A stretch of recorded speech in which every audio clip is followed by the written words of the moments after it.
Hi everyone, in this video we will show you how to add money to Robinhood. First, open the Robinhood app on your phone and make sure you're signed into your account. If you haven't linked a bank account yet, complete that step before attempting to add funds. Now tap on the account icon. Here, tap on the 3 lines menu. Then select Transfers. Now tap on Deposit. Here, enter the amount of money you want to add to your Robinhood account. You can use the keypad to enter a custom amount based on how much you want to invest or keep available in your account. Then tap Continue. Now choose the bank account you want to transfer money from. If you have multiple bank accounts linked, make sure you select the correct one. After that, select your Robinhood account as the destination account. Here you can also choose whether you want to make a one-time deposit or set up recurring deposits to automatically add money on a schedule. Review the transfer amount, funding account, and deposit frequency carefully. If everything looks correct, tap Deposit to submit the transfer request.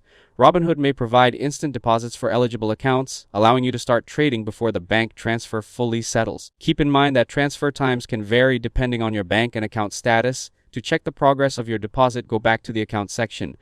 Tap on the 3 lines menu again and select History. Here you can view your completed transfers, pending deposits, and the estimated date your funds will become fully available. You can also review past deposits and withdrawals from this section. Once the money arrives in your account, you'll be ready to buy stocks, ETFs options, or other available investments on Robinhood. If this video helped you out, don't forget to leave a like and subscribe to the channel. Thanks for watching, and I'll see you in the next one.